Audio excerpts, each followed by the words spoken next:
Sarah, hmm I am thrilled and honored to have you here. I'm so excited. Thank you so much for having me.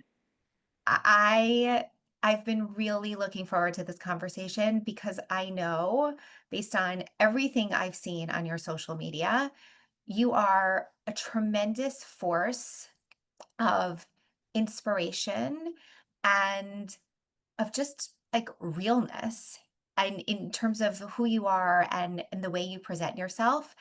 And I've all right, fine. I've been a little bit of a stalker. Let's call it what it is. Like a fangirling stalker, all the things. You shared about the baby that you lost. And Yeah. then it was like, I mean, all of us, I am speaking for the entire social media universe now, if I can. If you're willing to share, and as a person who has been talking so much about strength and inspiration and the things that have gotten you through since your baby died, like I thought you could be a force of inspiration here to the I was supposed to have a baby audience. So for everyone who doesn't know you, that's my introduction as to how we got to this conversation. Thank you. Thank you so much. First of all, thank you for your kind words about my page and my strength. And I feel like it really took a journey to get there. And we'll definitely dive into that in this podcast. And in regards to that reel that I made, it's so interesting because the reel that I made, it was just like me walking with like a sweater and a long green skirt. And it said, comments I've received lately. And it was like all these people making comments about my body because I looked a little chubby. And it was like, Peep, I see a car seat in the back seat. Peep, are you pregnant? You look chubby. Or Peep, when are you due? Like these really invasive type of questions. And I'm like, I need to post this because this is so not okay. You cannot ask a woman about her body, no matter what stage she's holding on, whether it's like beginning of pregnancy, ninth month of pregnancy, about to give birth, or like postpartum. And the reality of that reel was I was actually postpartum after my loss. Oh my So gosh. imagine how triggering Oh my gosh. that is. And I hadn't shared about my loss publicly. And I have been receiving so many comments because obviously postpartum, I was still a little chubby from the pregnancy. And I wanted to express myself on social media, but I wasn't ready to share about the loss yet. I was still holding on to a lot and processing on my own. And I was like, I need to address these comments because these comments, they need to stop. And so I just like went boldly and addressed them. And that was my most viral reel. Like, I don't know how many, like maybe a million by now, but like, wow, that went viral because I really feel like it speaks to all audiences, meaning like women all across the board. And it's just like a matter of human decency to like not comment because we don't know what people are going through, whether it's infertility, whether it's abuse, whether it's whatever it is that they're going through that's preventing them from having a baby, or there's a reason why they're not having a baby, whatever that reason is, whatever the circumstances are for them, it's just not okay to ask. Um, and people at the time had no idea that I was postpartum post loss. So, yeah, that was very, very triggering for me to receive those comments at that time. And I'm grateful that I made that video, especially because I believe that's what connected me and you together. Yes. Yeah, Yes. like you Okay. just First of mentioned. all, Yeah. we can actually stop the podcast right here. I think we're done. I mean, you've said all the things that I always try to say. I mean, it's clear I need to put you on the payroll. Like beyond that, I yes, yes, yes, and yes. Like for the people who are not actually what like maybe if we take a clip of this and put this up at some point, maybe we will. But if you're only hearing the audio of this, like what you would have seen is me just nodding and nodding and nodding and nodding as Sarah was talking. So, Yeah. oh my gosh, I cannot believe I mean, especially postpartum. I mean, oh, Yeah.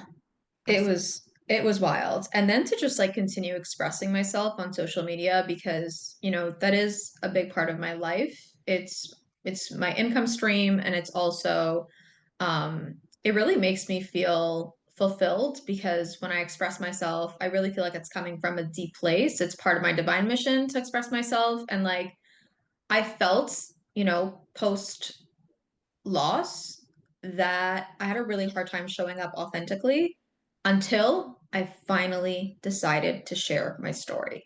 And even though I shared my story through one little reel that was a few seconds long, I felt this huge relief because now I just felt like, okay, it's out there, people know, and what came out along with the reel were all the emotions I was holding on to. Shame was a huge piece for me. I was holding on to a lot of shame. Still uncovering as to why. I mean, I'm processing and I processed, a few different reasons as to why, but shame was a big emotion that came along with sharing the story. Even though I wholeheartedly believed it wasn't my fault, loss happens. It's not anybody's fault. It's not because you didn't take your prenatals. It's not because you were neglectful. No, loss happens, and we don't have answers as to why loss happens. Maybe sometimes we do medically, but for my specific situation, which we will get into, um,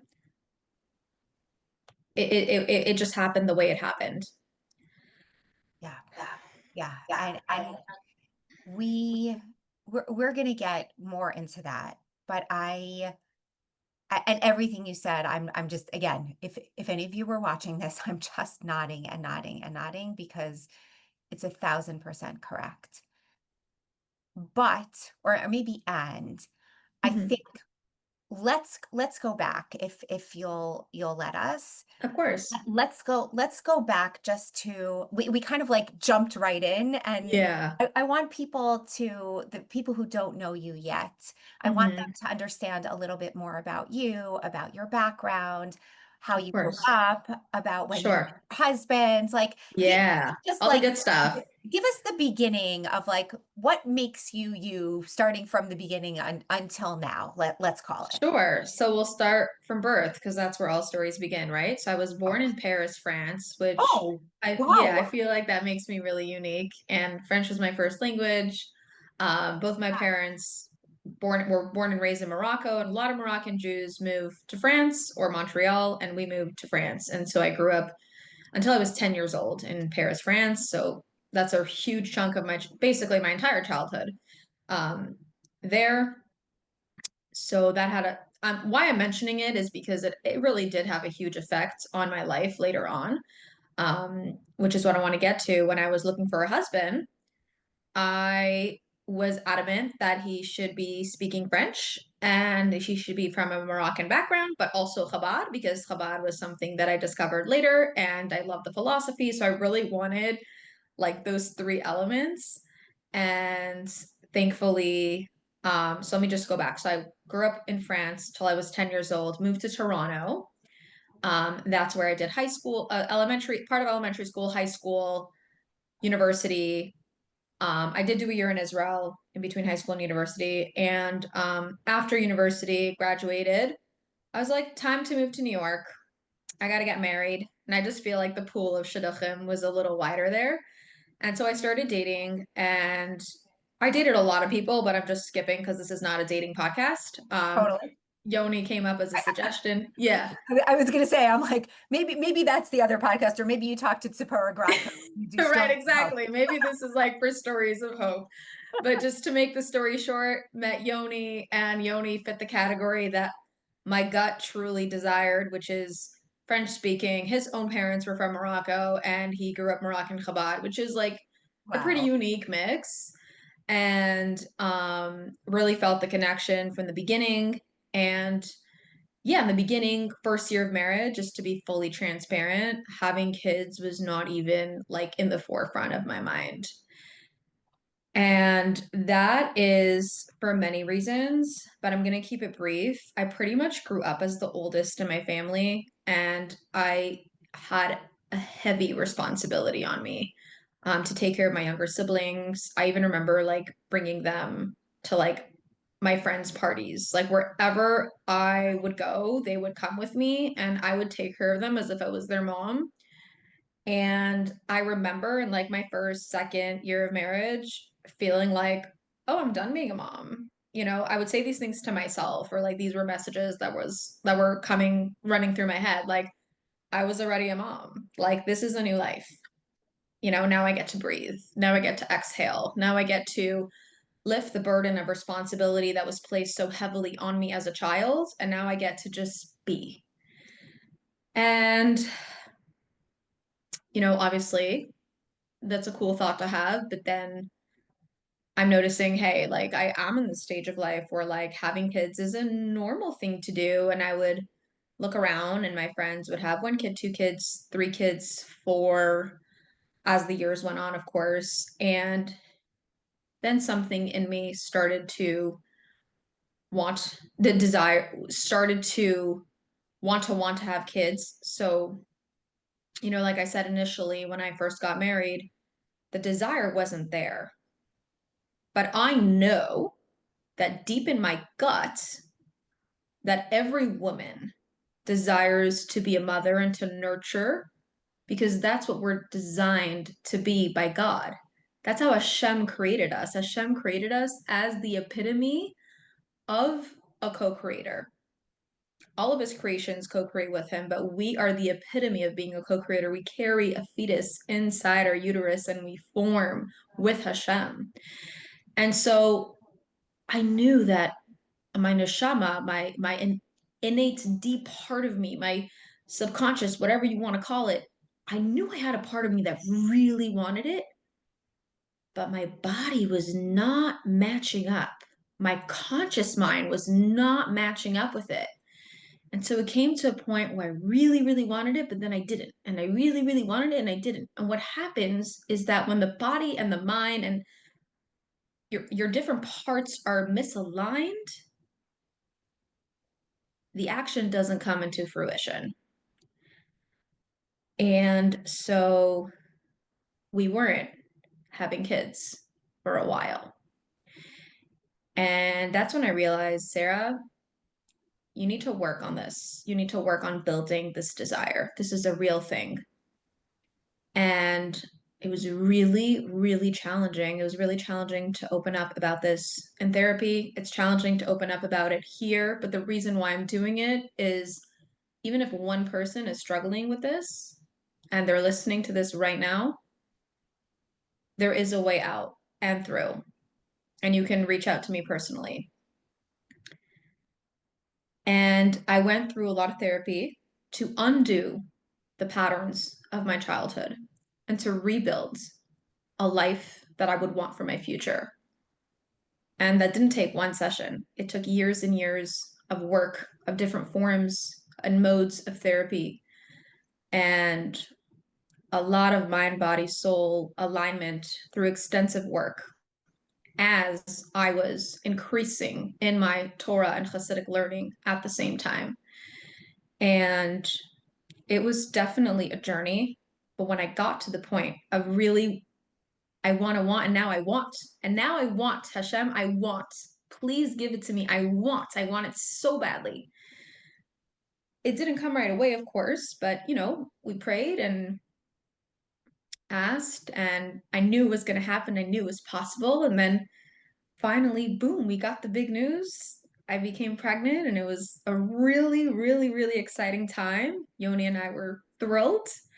And obviously, in the very beginning, we kept it private because that's how we do it in our circles. And actually, the Chabad custom is to only share publicly after 5 months, if necessary.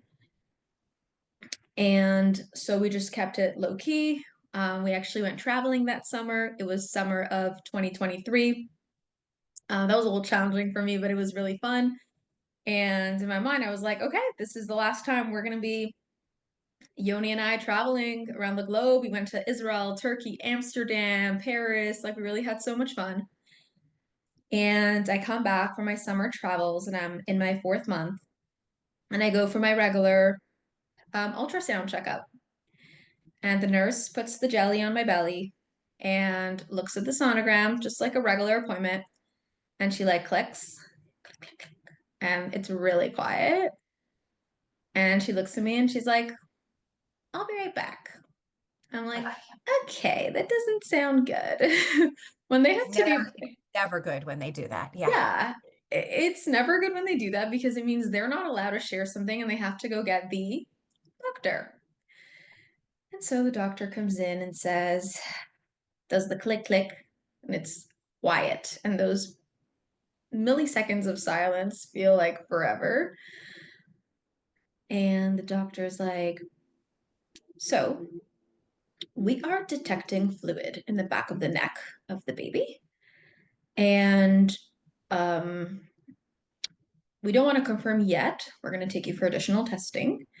But it seems that the baby is dealing with some sort of development issue. And we're going to go into some testing. So I'm like, okay. Like, that didn't sound so bad to me. I'm like, okay, that's fine. Like, the fetus is, in my mind, I was like, the fetus is growing, and I'm just going to pray extra hard, just like Hashem forms the fetus in a healthy way, forms each finger, each limb. Hashem can make it. Hashem will just fix this. Hashem can do anything. And if I connect to Hashem's force through tefillah, through presence, through intention, it's gonna be fine. It's just a little thing. It wasn't anything confirmed yet. There's still hope. Like, nothing's been confirmed. I still have the opportunity to pray. So I leave the appointment. And I let my husband know what happened, and I was really like, "Oh, it's totally fine. Don't worry. Like, we got this. We're gonna say Tehillim. We're gonna increase and blah blah blah, and it's gonna be good." But my husband's in the medical field. He's a Natsala, and he's like, "What exactly did the doctor tell you?" And I repeated it, and he started getting concerned. Of course, we each process things life differently, and it's normal. And when I saw that he was getting concerned, I started getting a little concerned as well. Then we went to more follow-up appointments. I was told to speak to a genetic counselor, and the genetic counselor told me that it would be best to terminate at this point because at the way the fetus is growing, it is going to cause a lot of risks in the pregnancy, and it's just not worth it. And for me, for us, terminating was not an option. And so I said, if there's any slight chance that I can still carry this baby and it's going to be okay, then I want to carry the baby until God decides to take it away.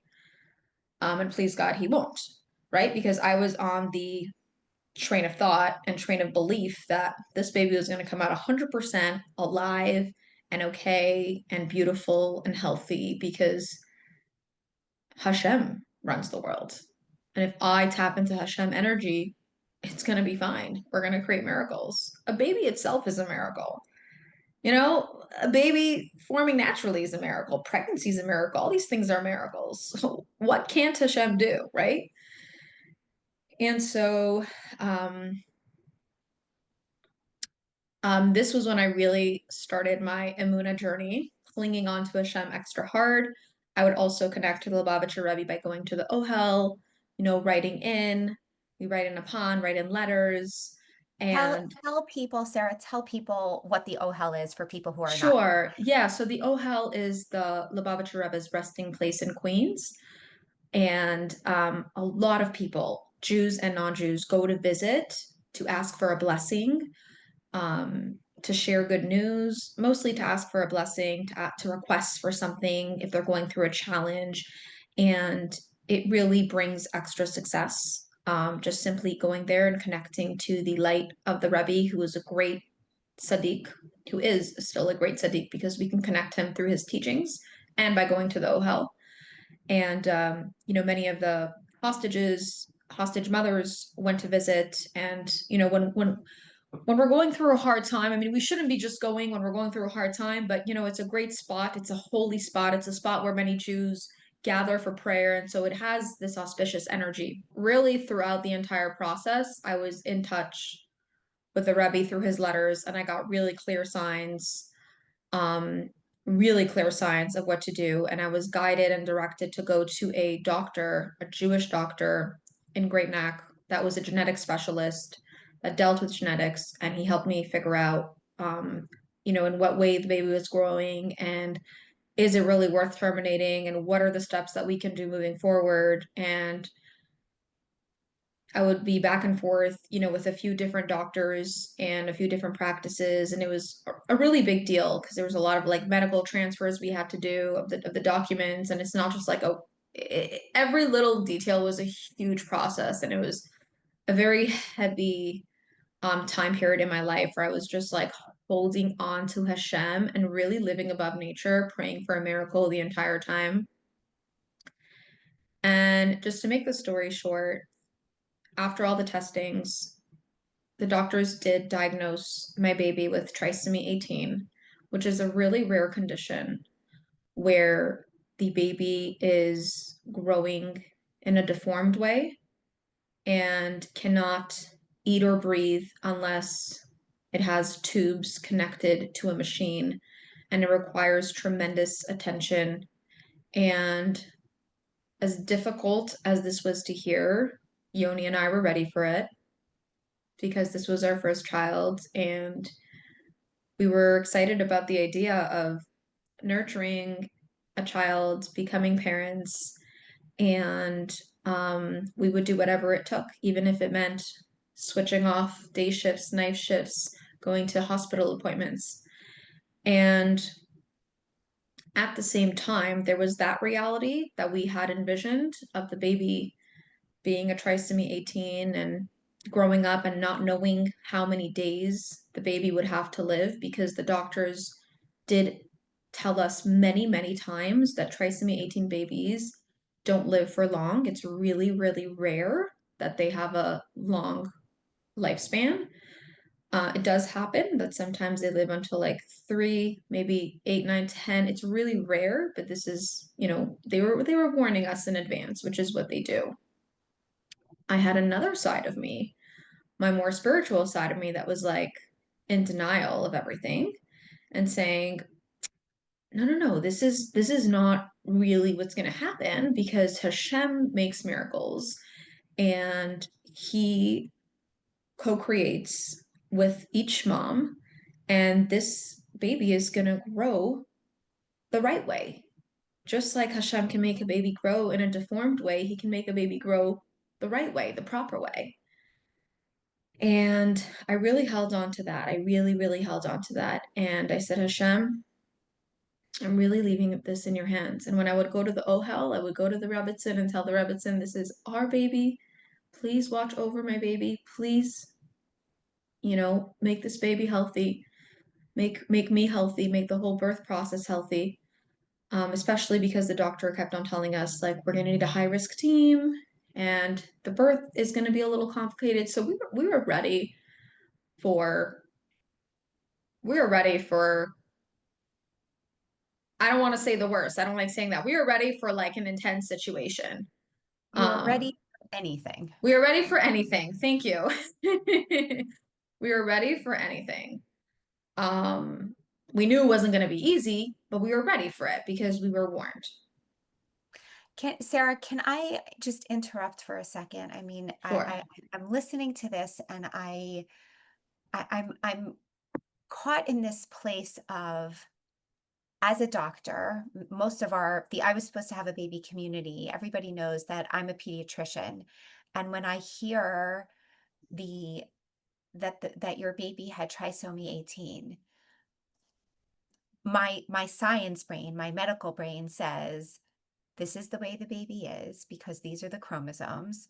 Like, Exactly. of course, Hashem can make miracles, but the practical on the ground reality is that Yeah, this baby has a genetic condition, exactly. period, full Hmm. stop. Yeah. And what I'm wondering is, you talk you're talking a lot about your internal reality of the way you coped, and you coped by deepening your like belief in Hashem and Emunah, and that he can do anything, and the miracles and the pieces, which he can. Hmm. What I'm wondering is, were there people around you who were like, what are you doing?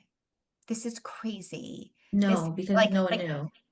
because nobody knew. No Okay. one knew. I Okay. didn't want to share that with anyone because if I were to share, either they would panic for me, and Right. please don't panic for me. I don't need extra panic. Yeah. And two, it would disturb this spiritual connection and belief that I had with Hashem. And I Okay. didn't want anyone to disturb the frequency that I had. And so it was a very lonely and intimate moment, Right. So time period. I was just going to say that. So you Yeah. were, I mean, you and your husband, you Not were even there. my husband so much, only because he processed very differently. He processed more on the ground medically, which we need both. We need these two Yeah. aspects in life. And so he was like, he kept like, if I were to say something out loud, he'd be like, Sarah, it's really nice, but it's a genetic condition. And I kept on looking, and I tried. I was like, okay, but Hashem split the sea, like, and I know that happened ages ago. It doesn't matter. Hashem could really do anything. I had two parts of myself. So yeah, people listening are probably thinking, okay, Sarah's a little delusional. And yeah, because you know what? Sometimes it takes delusion to have a miracle happen. But on the other hand, I did have this, in the plan B in the back of my mind. Like I said before, we were ready. We were ready to be the parents of a trisomy 18 baby if that was the outcome. I just so much strength. I'm like, I'm hearing it and I'm just in awe of all of it. Um, so what happened? Like what Yeah. Okay. we know the end of the story because Yeah. you announced that this baby, let's say that's a feeling. We know the end of the story because we know this baby did not live because of what you shared on social media. Can Yeah. you tell us a little bit more? Sure. So we decided to carry the baby until until we could. And so I was in the very beginning of my ninth month, and I had just finished giving an online Tanya class.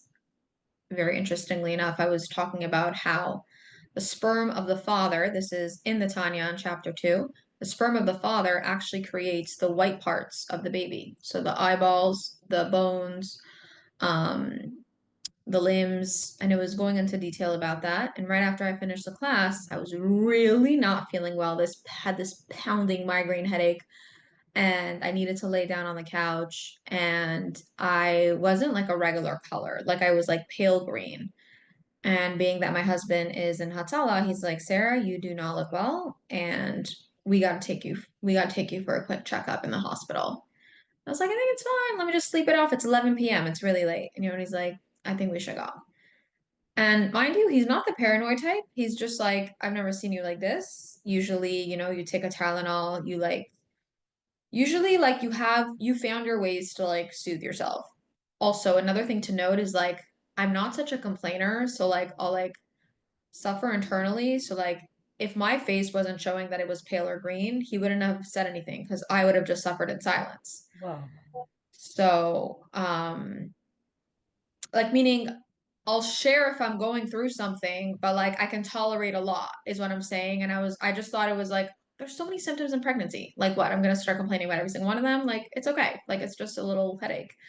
Anyways, um, he takes me to the hospital, like with the ambulance and everything. And we go and put on the robe, lay down on the bed, and the doctor lifts puts the jelly on my belly and looks at the screen and looks at me and looks at the screen and leaves the room. I'm like, okay, something's up. And then I look at my husband, I'm like, something is up. And he's like, yeah, something's up. So this doctor was actually a nurse and it wasn't a doctor. So now there's like three people in the room. There's like two nurses and one doctor, and they all come in the room and they're like clicking, click, click, click, click, click, looking at the screen. Like they're looking at me. And the two nurses leave and the doctor stays. And this time it was a female doctor, and the female doctor was like, I'm so sorry. We don't detect a heartbeat. Ay, And I was like, what? Try again. Like, try again. What do you mean? Like, and like there was just this silence in the room. She's like, I'm so sorry, honey. And I bawled my eyes out. What? Like, this is the end? Like, what? Carried the baby for 9 months. This is it? Like, wow. So the doctor's like, I'm gonna give you a minute. She walks out. A few minutes later, she walks back in and she says, we highly recommend you don't go home right now. Because we don't know when this happened, it's really dangerous for you to have an unalive baby in your body. So we're gonna have to induce you and you're gonna have to give birth. I'm like, tonight, right now, like I don't have anything on me. Like what? I like, I didn't even eat. There's so many like requirements and factors. Like, you need to be ready. Like, I'm not ready. Like, I don't even know how to breathe. How do I breathe through birth? Like, I've never done this before. I was really panicking. And I told her, I said, please, doctor, please, any step that you do, speak to me verbally every time you're doing it so I know what you're doing. I wanted to be in the know because I felt so like shocked. I was like in this shock. And so, of course, they transferred me to labor and delivery. And thank God I had really a great group of doctors. They weren't my doctors, of course, because this was an emergency induced birth. But I'm so grateful for these little nuggets of like Hashem sending me the goodness, and good doctors make a huge difference. And they did. They verbalized, they're like, we're gonna take a little balloon, we're gonna let it blow up until you're this amount of centimeters, and don't worry. And if you want to eat something before. And I was like, it's literally midnight and there's no kosher around here. But Yoni, my lovely husband, actually said, Sarah, you're going to be starving because the birth process is quite long. I'm going to go run. And he like ran to a 24-hour shop, right? Thankfully, there was kosher meat in that section because there's not always kosher meat available. He went home, made the burgers, came back at 1 a.m., had the burgers at 1 a.m. We started the whole process. It was crazy. It was crazy. I'm like sitting here in this like the dichotomy of like you have a baby who you desperately wanted, who you Yeah. knew had this horrific genetic condition, but beyond hoping beyond hope that everything was going to be okay. And you find out like the baby is not alive anymore and you have Yeah. to deliver immediately. And your husband goes to make burgers. Like I'm just like Yeah. holding it all, holding it all. Because he knew, like, he's like, Sarah, you're gonna be really hungry, like, and you can't eat during the birth at any point during the Oh, process. smart. He's so, so, So he so knows smart. these things, because of Atala. Yeah. So he went and made me a burger. We had burgers. There were some like sweet moments within this intense story, and I just remember that moment for a minute. Like he took his burger. And I took my burger and we are like, L'chaim. And I was like laying down on the bed in my naked in my robe. I was like, L'chaim, like eating my Gosh. last bites before I became a new person because boy oh boy did birth do that. Um, and so, after the burger, things got serious. We went into the induced birth process and it was really intense. I mean, birth is a very intense process. It was my first time ever going through something like that and contractions and hours and hours of like just sitting with yourself and being in touch with your body and feeling when the baby wants to come out. I thankfully did reached out to a really close friend of mine that lives in Crown Heights. And I was like, I need you here right now. So it was already the morning by the time I messaged her. I need you here right now. I'm getting you an Uber. Come. And she came right away. Thank God. She's like a mother figure in my life. And she like held my hand. She came like at the point where the contractions were getting so painful, pretty much where like the baby was on its way out. And she was basically like my doula for me. Like she was like, Sarah, breathe in, breathe out. Sarah, like you got this, like caressing me, giving me words of encouragement, and like she was amazing. I'm so grateful for her because she really helped me through this intense process that I would call, like, I felt like during birth, I'm tapping into this world and tapping into the next. Like it's like a mixture of blending into two worlds. You're not really like fully here and you're not fully there. And it's really scary because like if you lose if you lose touch of like this world, God forbid, I mean like it almost felt like it was really easy to like go. Really scary to say, but like it's you really I really needed that extra grounding, help and support and these words telling me to breathe in and breathe out because wow, it's really a huge deal. And so 2 hours later, um the baby came out and they asked me, "Do you want to see the baby?" Right away I said, "Not right now." For many reasons. First of all, I had just gone through like a crazy intense breathing. I mean, it was actually more divine than intense. I would say the birth itself, the actual like final pushes were really beautiful. I had my friend saying Tehillim and I was really breathing in, breathing out. And it was a beautiful, it felt like a really holy time actually. It felt like a really beautiful, holy time. And but when they asked me if I wanted to see it, I said not right now. Let me just sit with myself and just like process and like exhale, exhale. And Yoni went to the other room to go, hold the baby and caress the baby and speak to the baby. And obviously the baby wasn't alive, but these were our moments that we could see her. It was a girl. And Yoni comes into the room just by himself and says, Sarah, this is really our only time until we have to bury the baby. So do you want to hold her, take a look at her? And initially I said no, because I had such a beautiful connection with her neshama throughout the entire process. I was carrying her for 9 months. I didn't want that when I saw her body, I would relate to her as her body. I wanted that connection that we had to be sacred. And then I thought about it for another minute and I said, you know what? Come on. Like, this is my daughter. Like, this is my only chance to see her. Like, let me take a look at her. So Yoni and the doctors bring her into the room. They bring her really close to me. And right away, I turned my face and I said, oh my God, Hashem, Hashem, Hashem, Hashem.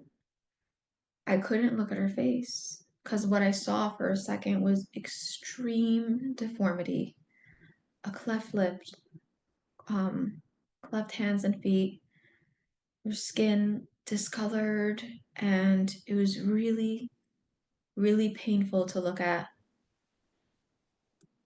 And I said, I'm so sorry. I can't hold her. If you don't mind, just bring her back to the other room. And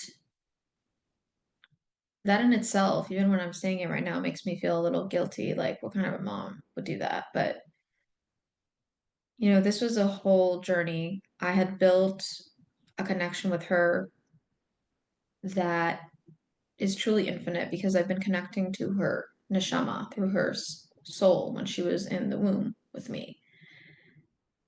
And so seeing her, gave me an image of what I was connecting to.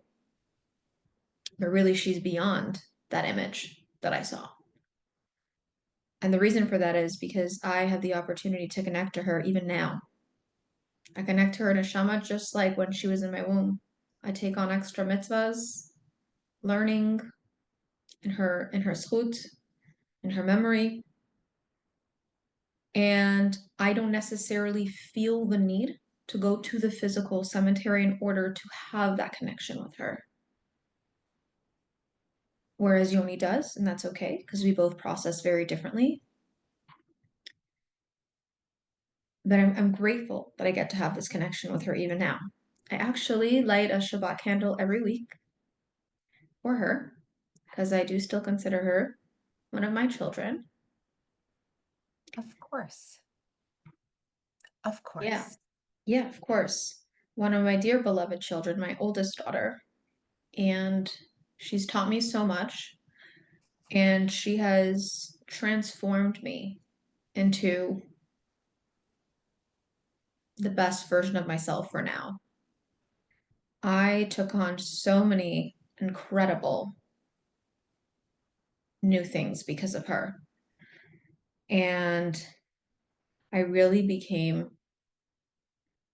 a better person because of her and thanks to her. So, yeah, this she was definitely a very big light in my life and continues to be.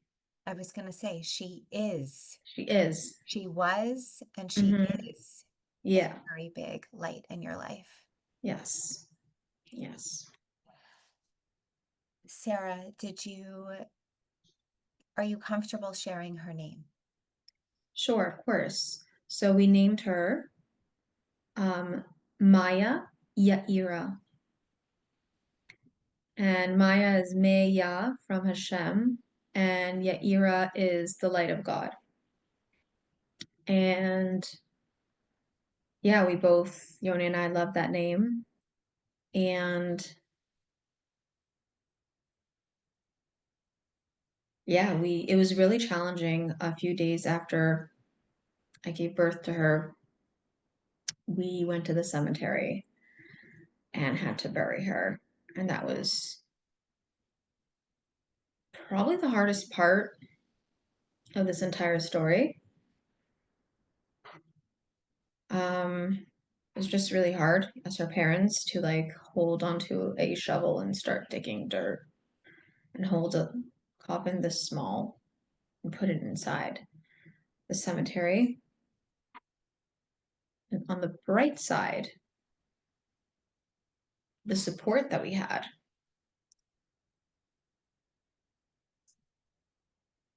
throughout that process. We didn't have to pay a penny. We had emotional support, rabbinical support, everything taken care of.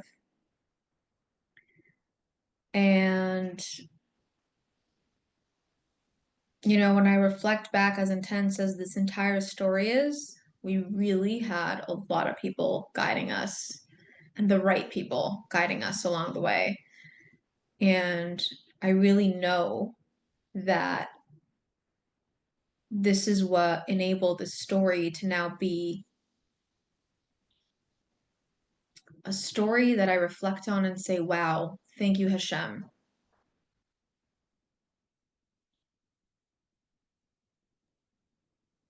Can you say more about that, Sarah? Because Yeah,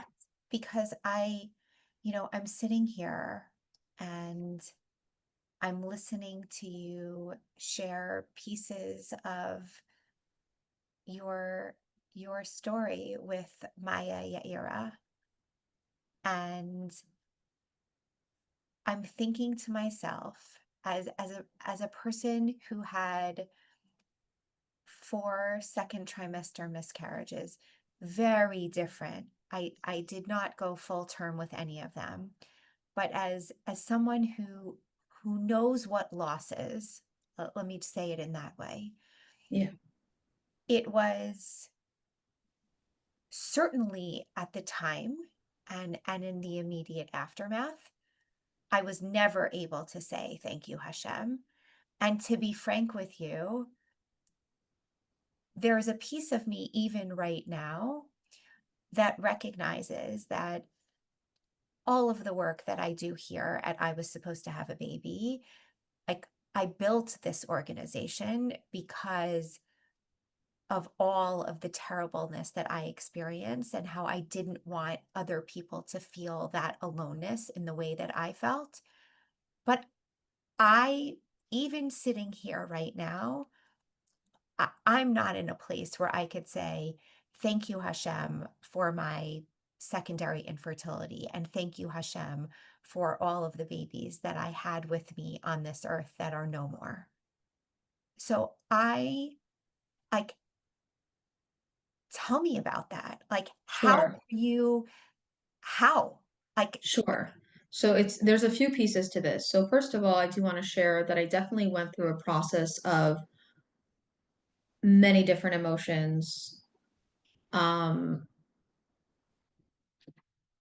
Let me backtrack. During the story, during the events, during the hardcore situation, I was clinging on too tight to Hashem to be able to say, Sarah, this is what the doctor says, and like process what the doctor says. Because I'm like, no, I'm not in this realm right now. I'm in the realm of above nature. I'm living above nature. I'm connecting to the Rebbe's teachings. I'm connecting to the Rebbe's letters, and I'm connecting to Hashem in such a deep way. And I'm taking on all these things, and I'm becoming a different person, and I'm leveling up. That I'm changing my mazal. That maybe like a real change will happen. A real change will happen, and I believe it.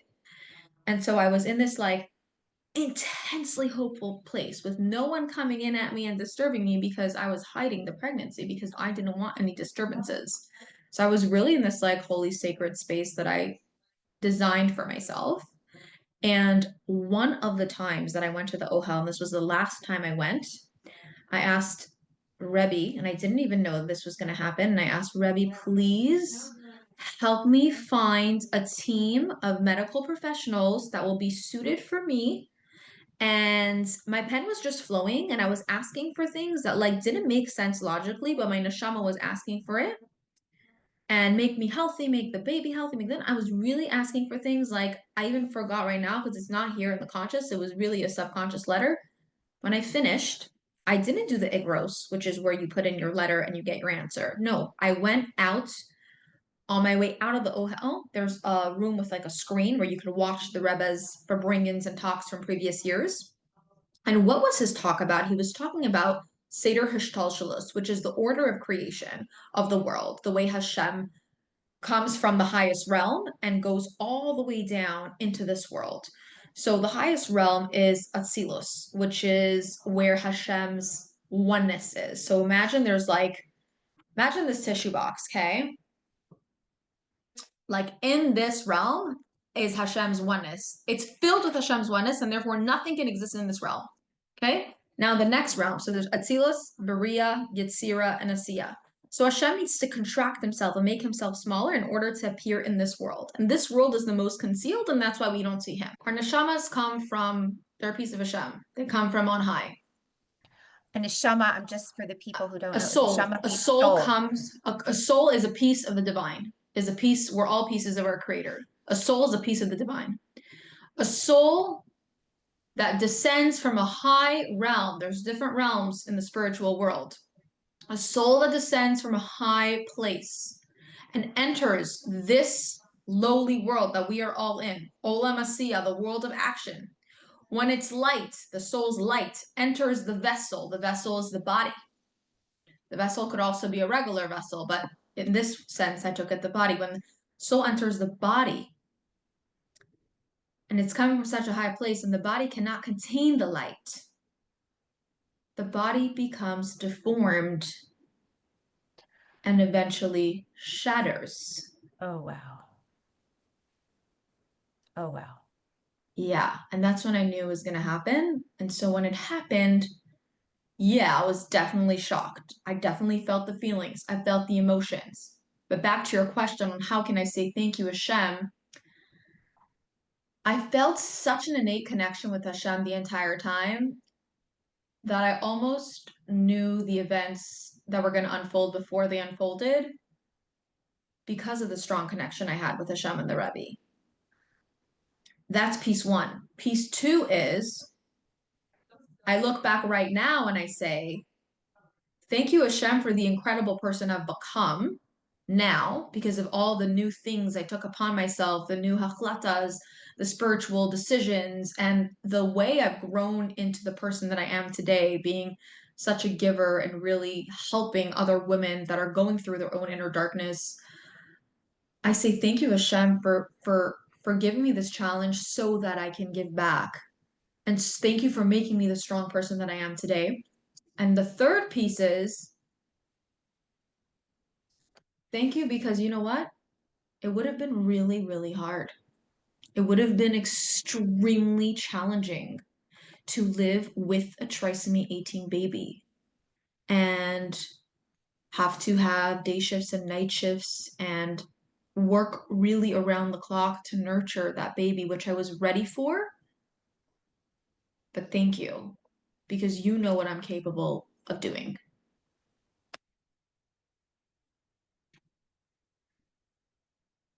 I am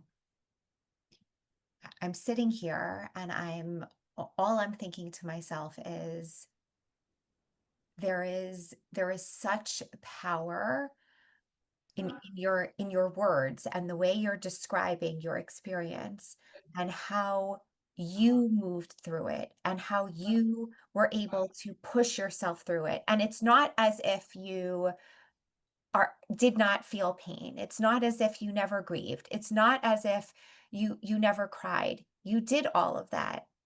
And you are still here in this place where you reflect back because of the pieces that you put into place and the way that you worked on yourself and the way that you connected, and you are in this place now, and you are in a place of gratitude is really where you are. I Yeah, I wonder, and here just gonna push you slightly and ask, yeah, there are people who are not there. yeah. There I are actually wanted to add one more piece if it's okay. I was on a high of holding on to the Muna for a while, and I had like a lot of friends visiting me after the loss, well, the people that were close to me, and 6 months after, was it 6 months? A few months after the birth, I did experience extreme postpartum depression for a nice amount of time. And I was in a place where I was very numb. So I lacked connection with myself, with Hashem. I couldn't even feel my emotions. I was very numb. And I was trying to process the event because there were so many parts to this story and the way I could process it and the different angles and the different people. And this happened when everything quieted down, when people stopped making meals for me, when my body started healing, my emotions started like acting up, and then I just became numb for a nice amount of time. I was numb for a few months, and 100% this was PPD. And it was very intense. I was in bed for days on end, and I didn't have desire for anything, and nothing spoke to me. Activities that usually spoke to me, like, didn't speak to me. Posting on Instagram, sharing, learning, nothing spoke to me. And I knew that this was a season where I just had to honor the numbness and sit with myself. And so I did for a long time, and it was very hard. And my connection with Hashem was very distant. I wouldn't say it wasn't there, it was very distant. Like, I felt when I was talking to Hashem, I'm like, I don't know, it doesn't feel like the prayer is being received. Like, and it's because I wasn't really connected with myself. So there was so much numbing that it was hard to really feel. And then I got to a point where I went through so much of that numbing that I'm like, I'm done. This is exhausting. I'm done being here. I want to level up. I want to be the Sarah that I know I can be. I want to live again. I basically wasn't living. Chilling in your bed during summer when everyone's going out and doing things, like, that's not, you're not living. But that was me living for that time because that was my season and I had my own timeline. And for me, that season was needed. And so until I decided, like, Sarah, like, you need to build yourself up again. And it was really hard because I was dealing with an identity issue. I was like, I don't feel like I'm the Sarah before birth. And I really feel like a new person. I feel like a mother. My body feels like a mother. My hormones feel like I feel like a mother. There's no one to nourish. And I'm like, hey, I need to nourish me. What an opportunity to parent me. And this was like the best I've ever parented myself. I set non negotiable standards for myself so that I can get out of the PPD, postpartum depression. And I told myself every day you're going to wake up, you're going to drink a tall glass of water before you have your coffee, you're going to go for a gentle walk. I was very gentle with myself. I didn't say, like, oh, go work out hardcore. No, no, no. Go for a gentle walk, gentle movement, movement that feels aligned with your body and mind. Yoga, like that would be the kind of workout I would engage with. Like not hardcore, like not even Zumba. Like that was too harsh, something soft, gentle, feminine. Wear pretty clothing, get in touch with yourself again. What do you like? Wear some color. Even if like something so silly as like style your wig, like do something that makes you feel good. Live for you, Sarah. Nourish you. And I non-negotiably took upon these micro decisions upon myself every day. I committed to them whether I was in the mood or not. And Maseh Haikal, which is a very famous phrase that Lubavitcher Rebbe always says, action is key. And it's a way to get out of the numbness through action and action, conscious action, aligned action. And eventually I did. I got out of the numbness. And of course, I started speaking to people that I trusted, therapists, coaches. I even had a social media coach I hired, and she really helped me get back out there, and she helped me share my story in like little nuggets, little, bite-sized pieces. And like, I, it was a journey. It was a journey, but I'm grateful for it. I'm grateful for it because it sounds so cliche, but it really made me like an amazing person. And I love where I'm holding now. And yeah, thank you, Hashem, for that. I I'm just sitting, and I'm in just awe listening to you and hearing you talk about the depths of the depths, and the place where you are sitting right now, standing right now. Um, Sarah, you've shared so powerfully about the realness of your experience, and I can't thank you enough. But if you'll allow me, I want to ask you one more question. Sure. Yeah. Um, there are people out there, there are many people out there who are going through things.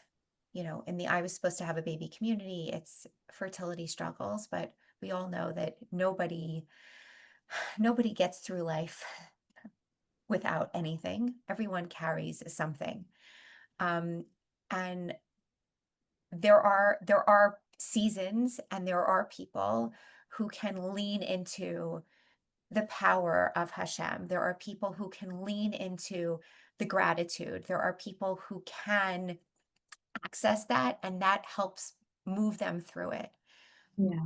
But for the people who are not there, who are just really stuck, who are just not ready to hear that yet. And I'm a yet person because I also know about the seasons of my own life of where I really needed to just be still and be in bed and yell and scream and disconnect and cry and all the Mhm. things. Yeah. And then I also too made a very conscious decision to get up and to restart. But for the people who are still there, the people who are going through things, what do you say to them? What I'd are say your first and words? foremost, Yeah.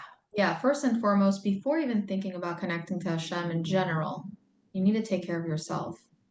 You cannot connect another person, being, entity if you're not connected with yourself. So, first and foremost, nourish yourself, whatever that means to you, whether it's making yummy, homey, hearty meals, whether it means setting boundaries with people that drain your energy, whether it means taking yourself out for a date, even solo, whether it means, I don't know what it means to you, but you know what it means to you. And nourishing yourself is the best thing you can do. It's an investment for life, and it builds your self love, it builds your confidence. And I hope that it eventually does get you out of whatever place you're in now. And yeah, my answer is really first and foremost nourishing yourself. Can I ask, Yeah. what was your go-to comfort Sure. food? Yeah. So one of the things that I did to nourish myself was go to a specific yoga class. It was like a gentle yoga flow given by a specific yoga teacher that I didn't even know I was going to meet, but I just gave myself a go and I loved her because her voice was so gentle, soft, and nourishing. And anytime she would tell us, certain poses, she would tell us like, and your body knows what it can do, so just do the best you can, push yourself to your own limit, and everybody can push themselves to whatever they feel they can do best. And the words she was sharing during the yoga class really helped me outside of the yoga class. And I was like, wow, I'm on my own timeline. And whatever season I'm going through right now, I gotta embrace because this is what's given to me, and gotta embrace the postpartum body, and gotta embrace, whatever stage I was going through. So the yoga really helped nourish my mind, body, soul. Every time I walked out of the class, I felt like a different person. And I only wanted healthy food because I was like guiding myself on a healthy path. Like when you go to the gym, you don't really, I mean, I'm not interested in having pizza after I work out even though it wasn't a workout, but for that time, it was considered like the utmost I can move my body. And it felt really good to exercise certain muscles, that weren't tended to. And you know what? There were a lot of yoga classes that I cried because, I had to go into child's pose and a lot of like hip opening movements were happening. And the yoga teacher would come to me afterwards and she's like, okay, it's okay. And I actually shared with her that I had a loss. And she said, we're working a lot on the hips, in this class. That's probably why you're crying. And I got to learn so much about my body and myself and the mind body connection through yoga and how much we store in our tissue, how much we store in our body. And I really feel like yoga was like the holiest, the best thing I could have possibly done. And I still continuously go, just by the way. I um I also, when I'm being good to myself and my body, I also do yoga. It's yeah, it's very powerful, but it's also very gentle in that way. And so Very I gentle. I I I hear you. It is a real, Yeah. it feels like I'm nurturing my body when I do yoga, as Yeah. opposed to like some other, like walking on the treadmill is, while it is Mm. nurturing my It's body nurturing in in a a different different way. way. Yeah. Totally.